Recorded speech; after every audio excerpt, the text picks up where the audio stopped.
Ayaw pang alisin, Coco Martin, tinupad ang hiling ni Whitney Tyson. Nakakaloka ang pagmamahal ni Coco Martin sa komedyanteng si Ate Guy. Imagine, mula noong nakasama si Ate Guy sa Batang Quiapo bilang isa sa mga bading na preso, hanggang ngayon ay kasali pa rin siya sa teleserye.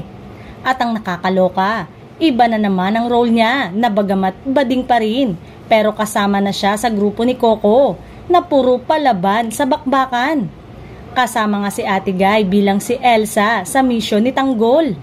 At yes, puring-puri ni Ate Guy si Coco sa kung paano mag-alaga ng mga kasama sa serye. Direk Coco, so sweet, halos maiyak ako. Sabi niya, nakahanda na libingan ko at papatay na ako sa eksena. Binibiro lang niya ako. Love you, Direk Coco.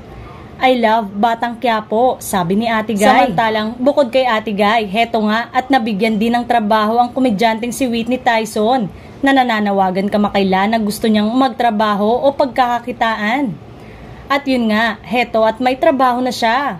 Wow, si Whitney kinuha ni Coco, bagay sa kanya ang role. Yung panawagan ni Whitney na magkatrabaho, nadinig at tinupad ni Coco. Ang galing naman na tumutulong siya agad.